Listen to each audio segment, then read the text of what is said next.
just to warn you, as we make our way towards the end of the book of Mark, the mood of the text isn't going to feel real joyful. We're going to get there. We're going to get to the greatest joy imaginable. But as we make this approach and we look at the final moments of Jesus before his death, there's going to be sorrow. And I think it's good for us to feel that sorrow. I think it's good for us to kind of respond the way the mood of the text directs us to respond, and that's with almost a sense of gloom. We're not going to stay there.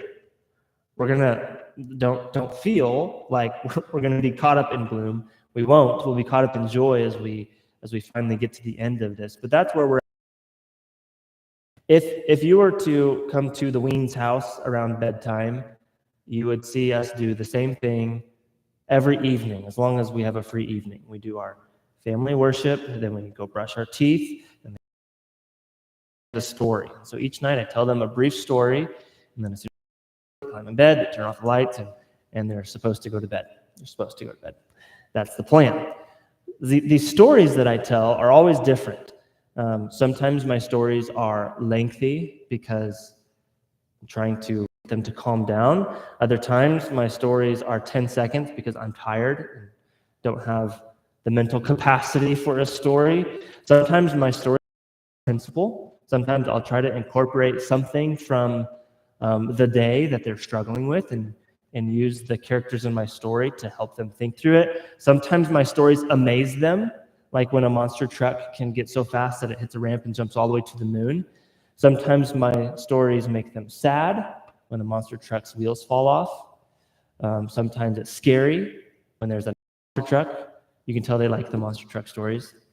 All of them are different because I have a different intent for each story. When we read the book of Mark, you'll notice that there's not different genres really. It's all really the same genre, but there's a different intent behind each thing that Mark is writing. And so early on, the intent was to show the wonder and amazement we see with Christ. We see his miracles, we see his authority, and we see his power. There's other times, and we see this as the book continues, where the intent of Mark is to show what true discipleship is. Here we get into more of Jesus' teaching, specifically as it relates to the disciples. And that, by way of disciples, that's us. So we see things about Christian obedience. We see things about forgiveness. We see things about stamina in the Christian life and humility. We see all of that. We see times where Jesus has a discourse where he might teach us about the end times. All of it has kind of this different mood and this different effect that it should have on us as we read it. We are now at the end of the book of Mark, and Jesus is no longer telling us how to live. The disciples aren't there anymore. They've abandoned him. Jesus isn't doing any miracles. So he's going to do one more, and it's going to be marvelous. It's going to be awesome. We're getting there. But for the time being, he's not really demonstrating his power and his authority. And so we're not really looking at that aspect of Christ. He's not teaching us anything. Today's text is 15 verses that Jesus is going to speak in Greek. There's 2 words, and they almost seem inconsequential. After this, we're going to look at 6 verses next week, and Jesus will say no words. And then after that, there's 33 verses left in the book of Mark, and Jesus is only going to speak 4 words, and they're going to be words that he speaks while he's on the cross. And so the rest of the book of Mark is really characterized by the silence of Christ.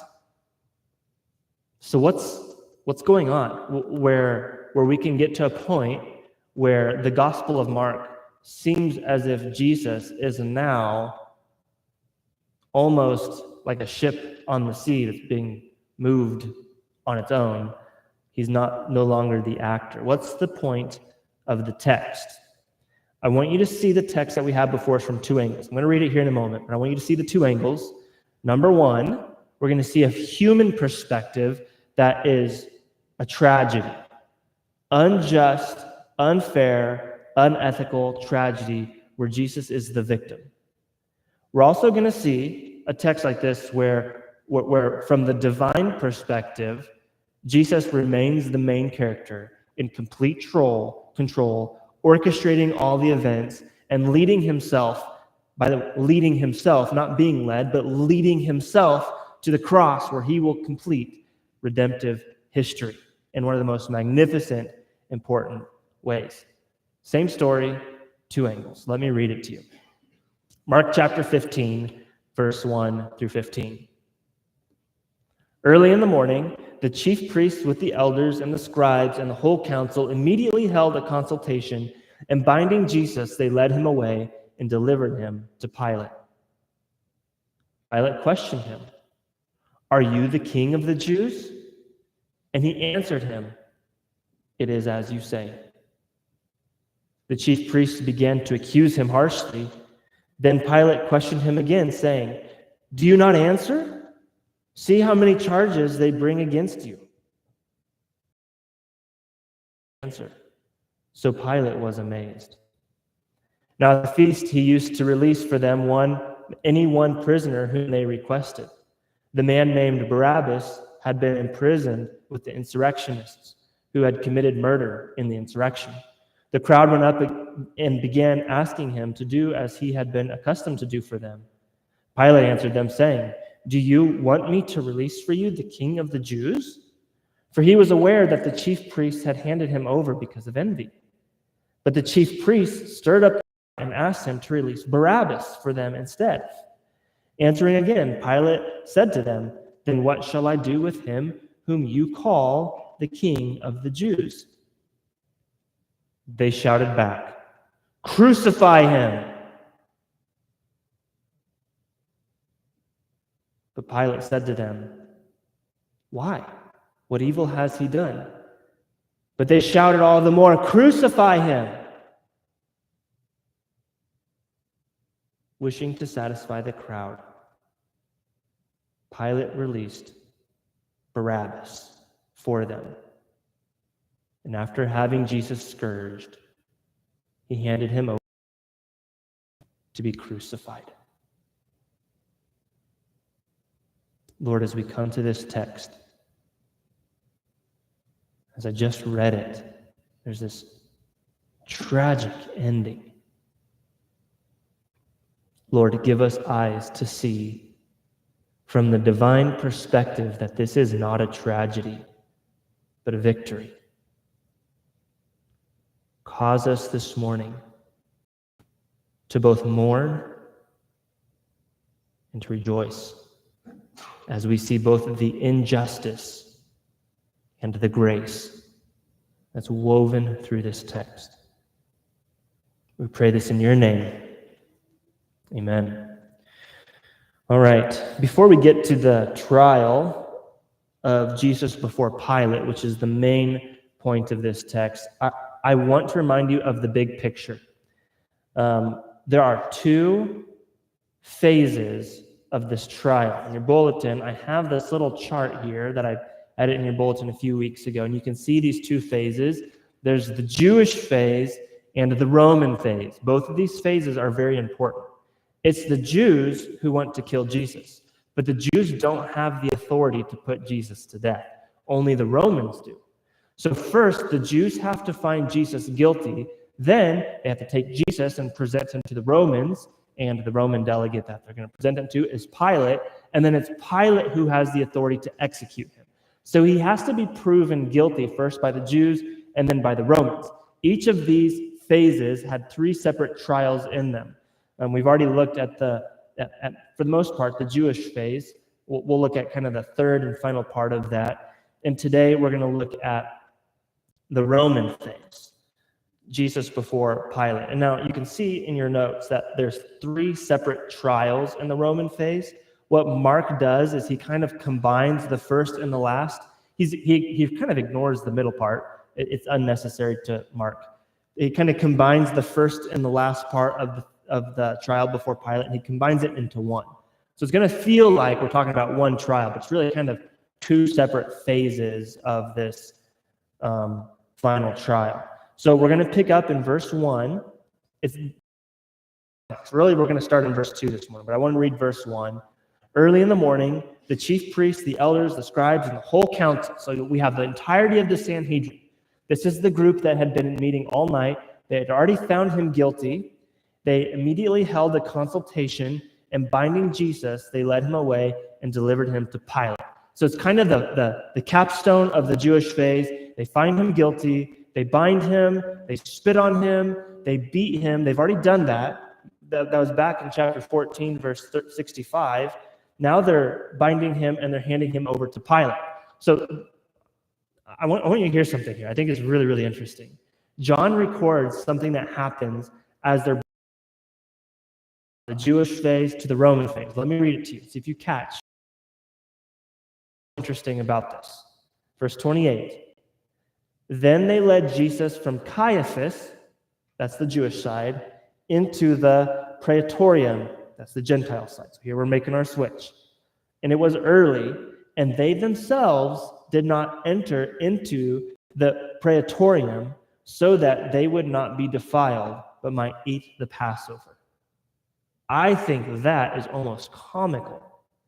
The fact that these Jews don't want to step foot into a Gentile location because it could defile them, yet they were willing just moments before to condemn an innocent man to death. Do you see the irony? According to the law, they have done the most vile evil they could in every way.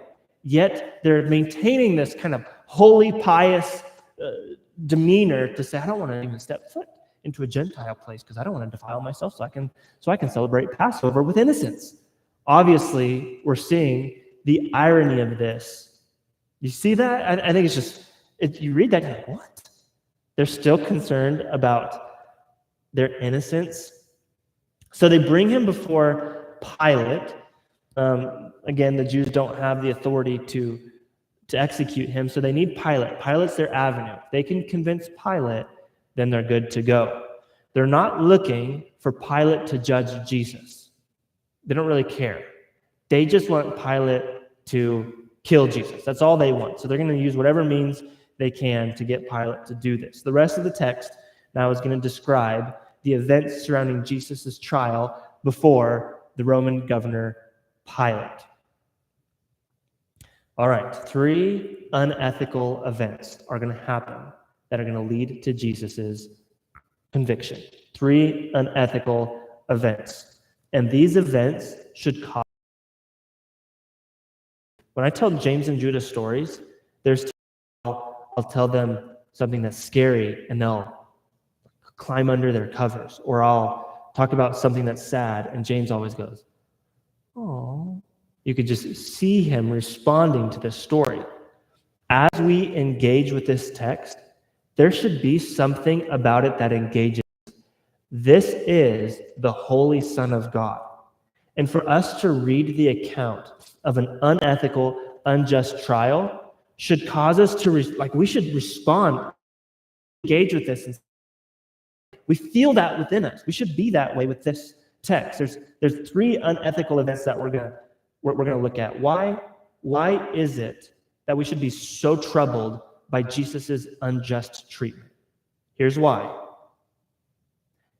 We actually sang it. It's the second verse of the very first song we sang. That phrase, in my place, condemned he stood. It's unjust because what Jesus is doing in this moment is he's taking on something within him that we deserved, but it actually never happened to us. The only person who doesn't deserve this is Jesus. He is taking this in our place as a substitute. That should draw us even more to the beauty of what's happening here. Jesus is receiving our treatment. He's receiving our punishment. He's despised and forsaken of man. He was crushed for our sin. He was pierced for our transgressions. The Lord is about to cause the sin of us all to fall on him so that we can be healed. That's what's happening here. Here we have a picture of the gospel. 3 unethical events that lead to Jesus' conviction. Number 1, we see trial in verse 2 through 5. The unethical trial. That's point number one in your outline. Now Pilate's the main character. Well, Pilate's not the main character. Christ is going to remain the main character, even though from our human perspective, it's going to look like Pilate's the main character. So Pilate is not a Jew. Pilate was appointed by Caesar, and he was the one who was the head of the Roman delegation. He ruled over the land of Judea. That's only a portion of Israel, but that's the portion where Jerusalem is. There were other portions that were ruled by other governors. I'll talk about one here in a moment, Herod Antipas. But this isn't Herod Antipas's territory. This is Pilate's territory. So we have Pilate, and he's one who, he really hated the Jews. He wasn't a friend of them, but he kind of had this weird role because he was both loyal to Caesar, but his job was also to make them happy. So he had to walk the tightrope of both honoring Caesar, but also not angering the Jews. He didn't want an uprising. Are you the king of the Jews? So picture the scene. Jesus is bloodied, bound, stripped, blinded, spat on, and he's saying, are you a king? Are you the king of the Jews? And by the way, it was the Jews who did this. So the scene is almost comical. It's not designed to be comical, but it almost feels comical to us because Jesus is like, he's nowhere near the posture of a king. He is, in every sense, the scum of the earth. In every sense, in their eyes. He was obviously not in every sense, but in their perspective, that's what he was. And so for Pilate to say, are you the king of the Jews? It's almost like, look at him. Is this a king? He's not our king. The Jews certainly weren't claiming him to be king. And so Jesus responds. Again, there's only two words here in the Greek. The emphasis is the word you, so it could be translated, you said it. Said it kind of being a Greek word. I think the ESV says, it is as you say. Is that right? What does the ESV say? I think verse 2. You have said so. I think that's a good translation of it, that it's you said it. So he's not necessarily saying, yes, I am a king, but he's also not saying no. It's kind of this answer that really doesn't answer his question. And so Pilate's not really getting an affirmative, but he's also not getting a negative. He's not denying the answer. He's simply kind of affirming. Other places he's going to, in the book of Mark, he's on the cross. Those are the final words that Mark records of Jesus. Pilate, at this point, thinks that Jesus is innocent. We see that in the book of Luke and in the book of John. There's Pilate's actually wanting to release Jesus. But the chief priests jump in and they began to accuse him harshly. Now, Mark doesn't describe what they're accusing him of, but Luke 23:2 says, they began to accuse him, saying, we found this man misleading the nation and forbidding to pay taxes to Caesar. By the way, if you remember the Jewish trial, that wasn't part of the Jewish trial. So now they're adding a new accusation, and it's not, the Jewish trial was religious. This isn't a religious accusation, it's political, right? Second, by the way, Jesus didn't do that.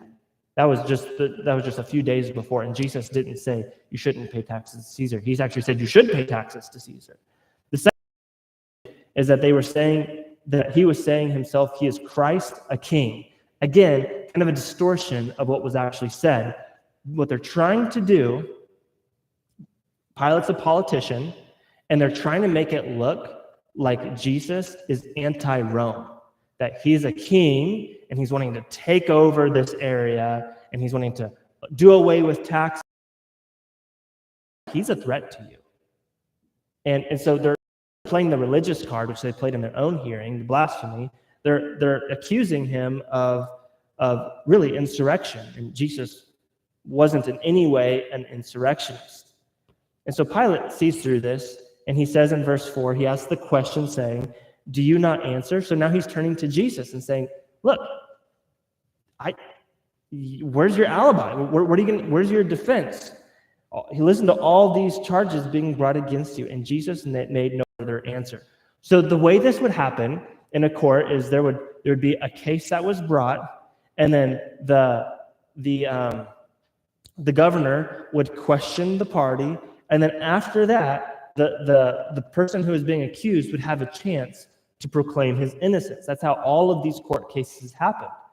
And normally, this is where it's like, you got to make a good case. The case could spare your life. This is his one chance. And Jesus remains silent. What's interesting is that Pilate thinks he's innocent. And so Pilate's like, okay, I want to let you go free, but you've got to give me something to work with. And Jesus remains silent. He doesn't defend himself. Think about this. All Jesus would really need to do would be to perform one little miracle. Even a little miracle would probably sway Pilate to say, okay, you're good. You're not what they say they are. Or just one demonstration of purity. Whatever it is, Jesus probably could have talked his way out of this thing, but he remained silent. Why? That's a really important question. Why? Here, all of a sudden, we see the story not from a human perspective, but from the divine perspective. Why would he remain silent? Because Jesus, here's why. Jesus knows that this is part of his plan, and his plan is good. He had already said this in the book of Mark. Remember back in chapter 10, verse 45? He says, even the Son of Man has not come to serve, but to be served, and to give his life as a ransom for many. That's Jesus's plan. And part of that ransom or that payment is the ridicule and the mistreatment that he's going through. If you were to just kind of stand back and see what's going on, you have Pilate that's kind of like, what's going on, Jesus? Where's your answer? And then the chief priests who are lobbying against Jesus, and Pilate's who's going to start to lobby for Jesus, and there's this back and forth, and Jesus just quietly steps back and remains silent. Yet, Jesus is the only one in the room who is in absolute control. Jesus has every element of this trial in the grasp of his hand. It's happening just the way he wanted it to. Why? Because he's God. And this is God's plan. And this is a good plan. There's going to be a time in the future where Peter and John, this is in Acts chapter 4, are looking back at this event, and here's what they say. They say, for truly in this city there was gathered together against the holy servant Jesus, whom you anointed, both Herod and Pontius Pilate. Describing this very scene, the scene where he was before Pontius Pilate, along with the Gentiles and the people of Israel. And then he says, here's what they were doing. Here's what Pilate was doing. Here's what the people of Israel were doing. Here's what the Jews were doing. They were to do whatever your hand and your purpose predestined to occur. That's God. What they were doing was the very thing that God predestined and purposed to occur. This isn't a tragedy. This is it is a tragedy. There's a sense that there's a tragic sense to it, but this is also a planned tragedy. It's nothing out of control. There's one commentator, he summarized Jesus' silence like this. He says, the unrestrained anger and deceit of the Jews stood in stark contrast to the authentic silence of the Lord Jesus. Though they relentlessly and vehemently hurled lies at him, Jesus made no further answer. So Pilate was amazed. Even in Jesus' silence, he is still amazing people. When Jesus spoke, people were amazed. And when Jesus was silent, he still had the power to amaze them. Think of the power of Christ to amaze people, both in his speech and in his silence. Luke, at this point, records in Luke 23 that Pilate, at this point, had turned to the chief priests and the crowds and said, I find no guilt in him. So what's the charge? Innocence. He's innocent. Well, there's another scene that unfolds that I'm just going to brush through real quickly because Mark doesn't record it. At this point, something is said to Pilate about Jesus being from Galilee. And as soon as Pilate remembers, hey, there's another governor who's head of the Galilee region, that's Herod Antipas. And Herod Antipas happened to be in town for the festivals. And so So Jesus is taken from Pilate to Herod Antipas. By the way, Herod Antipas was the guy who killed John the Baptist. Luke 23 records that he questioned him at some length, but Jesus again answered him nothing. And so Herod also says he's innocent. Chapter 23, verse 11, Herod essentially says innocent. So he's innocent before Pilate, he's innocent before Herod, and now he returns back to Pilate. And here's where our text picks up. Point number two. We have the unethical trial, and now we have the unethical offer of a criminal for an innocent man. Pilate's now in a unique position. He thinks Jesus is innocent, but he doesn't want to make the Jews mad. And so he's trying to figure out, how do I get through this thing? And so he comes up with this solution in verse 6. Now at the feast, he used to release for them any one prisoner whom they requested. So there was this custom each year at the feast, the Passover feast, the Jews could say, we want you to release one of our own. And Pilate would release it. It was kind of a pardoning. We're familiar with pardoning, right? We're familiar with, if you look at some of the examples today, think about Biden pardoning his son Hunter. What most of the response, regardless of what side of the aisle we find ourselves on, is, that is unjust. He shouldn't be able to do that. Most of the responses were outrage. If you think that pardoning was unjust, just wait. We're going to see the most unjust pardon ever in the entire history. So that was kind of Pilate's deal. He allowed the Jews to release one of their own. At this point, Pilate is wanting to release Jesus. John 19 tells us that. He says he actually had made some efforts to release him, but the Jews cried out saying, if you release this man, you are no friend of Caesar. And so they're kind of backing him into a corner. They're wanting him to feel like, I can't release him because I need to be faithful to Rome. So they're kind of working the whole system here. It's all a political conversation going back and forth. So here's Pilate's alternative, verse 7. It says, the man named Barabbas had been in prison with the insurrectionists who had committed murder in the insurrection. Actual insurrection, actually one who goes against, like, this was convicted and both sides agreed that he was guilty of this, and he went so far, Barabbas did, that he committed murder as an insurrectionist. He's a bad dude, and no one's arguing his innocence. That's not what they're arguing. And so Pilate is kind of thinking, I've got this really, really bad guy, and he's a murderer, and so according to Jewish law, he has to be killed. He has to be killed. To not be killed would be unjust. And so the crowd goes along with this idea. Verse 8, the crowd went up and began to ask him to do as he had been accustomed to do for them. They say, yeah, we like the idea. Give us a prisoner. Give us your best shot. Let's do the deal. Let's make this deal. Verse 9. So here's the option.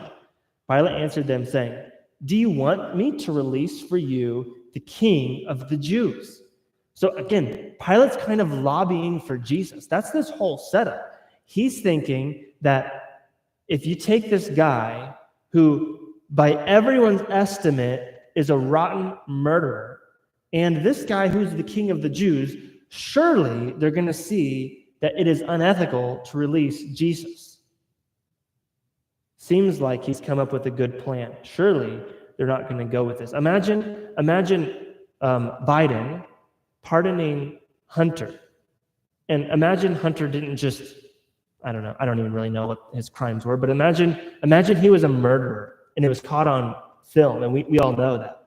And so Biden doesn't just pardon Hunter. What Biden does is he takes Hunter's guilt and he transfers it to Ethan, who's done nothing.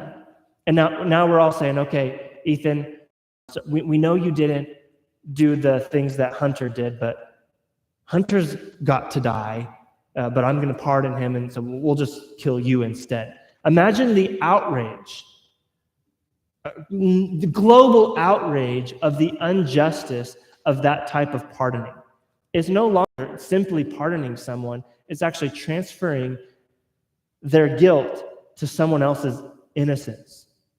You would think at this point that people would just go crazy against Pilate.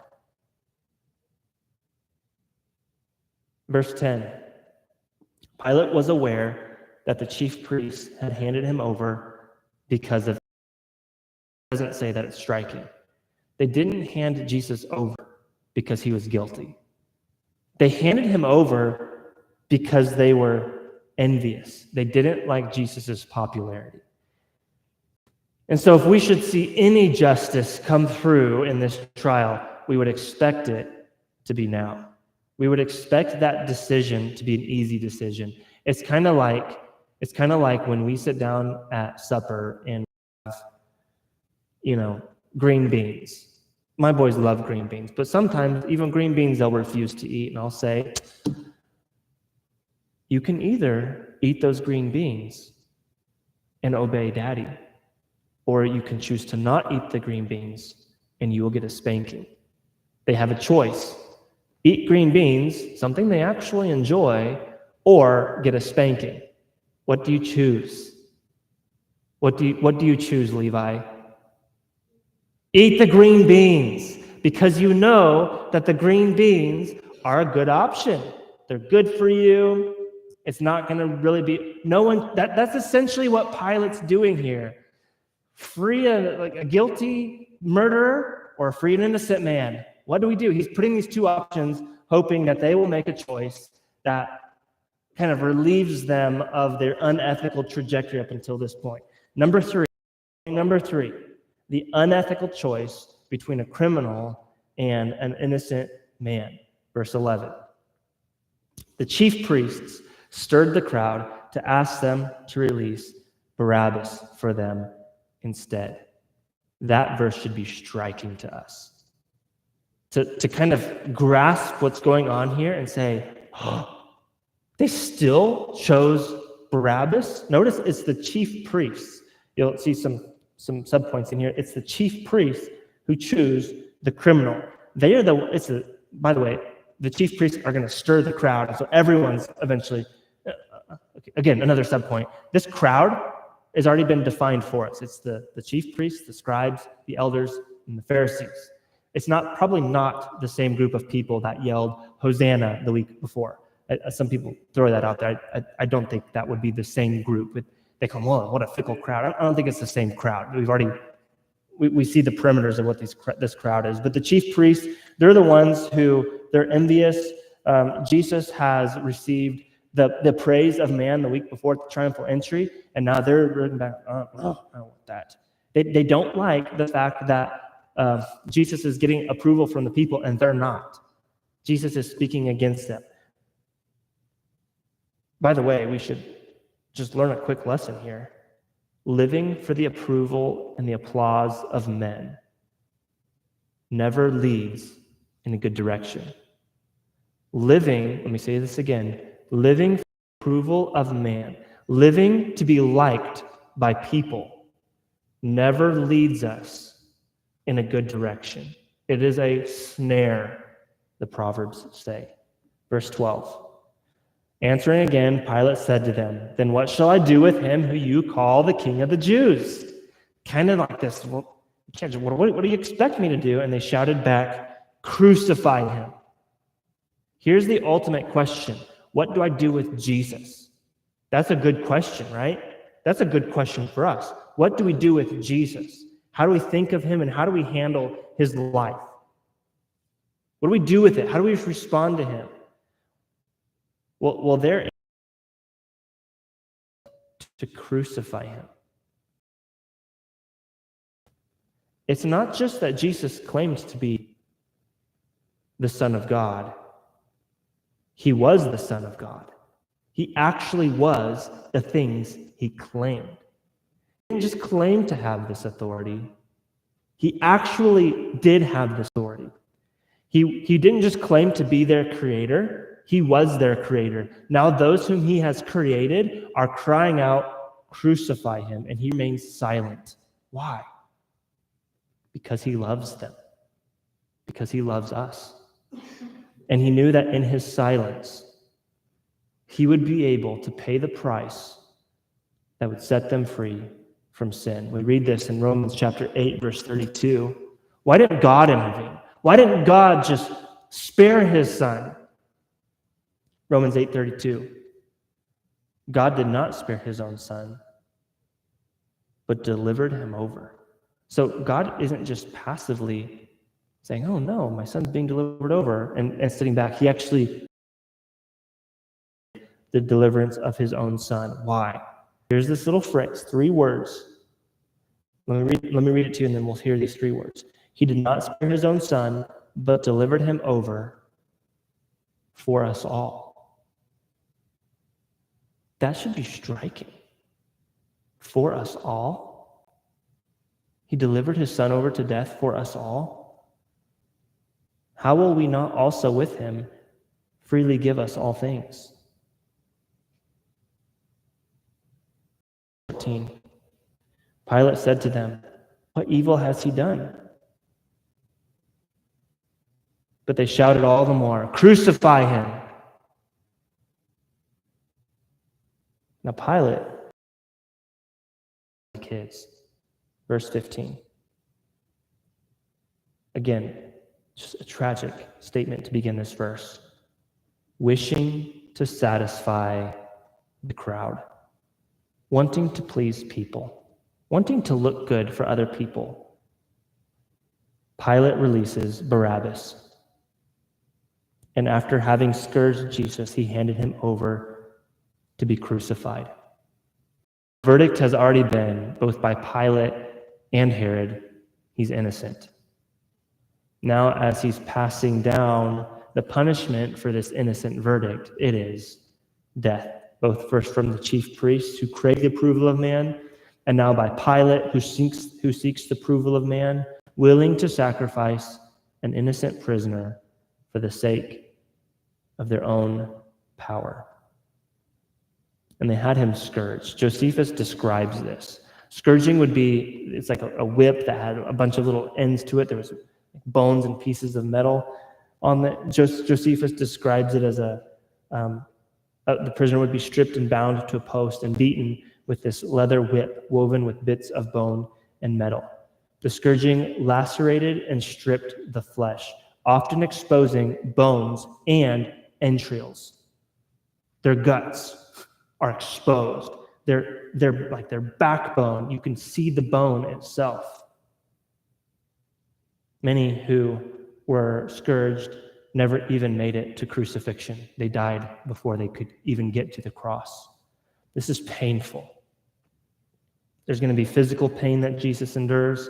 He's already enduring humiliation. He's been abandoned. There's a psychological, emotional distress in every way we could ever think, but nothing comes close to what Jesus is about to encounter on the cross. It's not the physical or emotional pain. It's the spiritual weight of man's sins on his shoulders, something I can't describe to you. In just moments from this, just minutes away, the full wrath of God will be poured out on his son. We can never understand that level of suffering. We can look at medical books and we can talk about emotional distress, but we will never understand what it felt like to have the weight of man's sins on your shoulder. But it was excruciating. Why? In my place, condemned he stood. He was pierced for our transgressions. He was crushed for our sin. The punishment that brought us peace was on him. By his stripes we are healed. So we see these two stories, the tragedy from the human perspective, and then we also see it from the divine perspective, where there is actually something that God is doing to bring this about. But there's a third story. I want to end by thinking about this story a little bit more deeply. And this is the story of Barabbas. Barabbas was the murderer who deserved death, but was given life. It is very likely that the cross that Jesus would be crucified on was already in place because of Barabbas. It should have been Barabbas's cross. He was a convicted murderer who was set free. Barabbas's story out of all of these is the most similar to our own. We also were helpless as sinners deserving of eternal death. While we were still sinners, Christ died for us, Romans 5:8.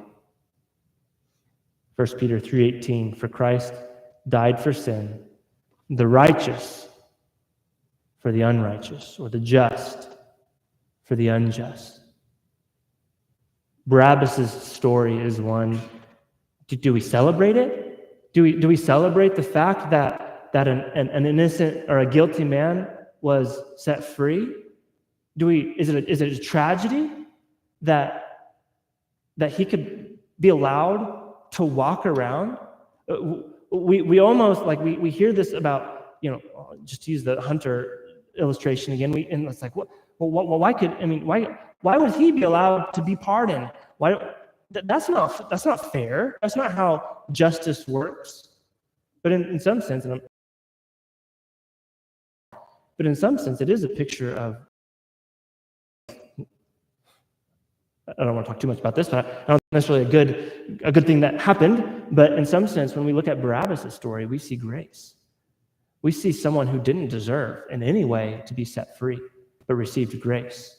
Barabbas' story is like our own. When we truly understand the depth of our sin, we should be able to say pretty clearly, I don't deserve a second chance. I have nothing there is nothing I have done to free me of this.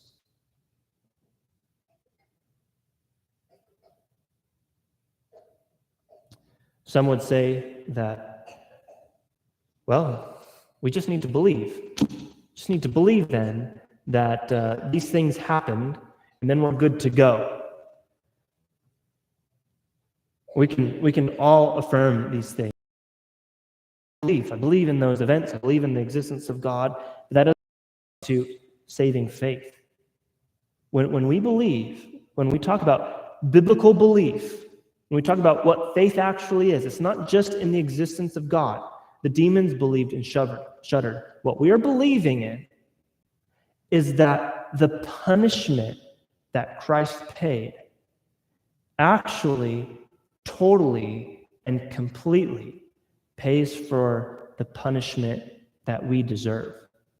We are believing that, like Barabbas, there is the opportunity for us to switch places with the divine Savior. Barabbas remained in reality, he's always going to be a murderer. But in the eyes now of the state, he's now an innocent man. So too, when the Lord saves us, in the eyes of God, we are innocent because we've received the righteousness of Christ. And so when we believe, we are believing in the sufficiency and the power of Christ's death on the cross to pay for our sin. We're believing that substitution happened. We're believing that we are dead in our sin, as Romans 3:10 describes. We're believing that our sin is paid for, as Colossians 2:14 describes. We're believing that his righteous clothes make us worthy to stand before a holy God, as 2 Corinthians 5:17 describes. We must believe in a way that transforms our life to walk in obedience, as Romans chapter 10, verse 10 describes. This is not a belief that allows us to continue to walk in disobedience. It changes us. It transforms us. It leads us to repentance and gives us a new life. That's what the cross of Christ accomplished. As we continue to make our way up to Golgotha in the weeks to come, we are about to embark on one of the most joyful stories that could ever be told. But the path to get there is going to feel miserable. And it's good for us to feel that, because it makes the beauty of the resurrection all more worthy of our worship. Let me pray. Lord, we're thankful for you. We're thankful for the cross of Christ as we come now to continue our celebration of your death and resurrection. Give us eyes to see.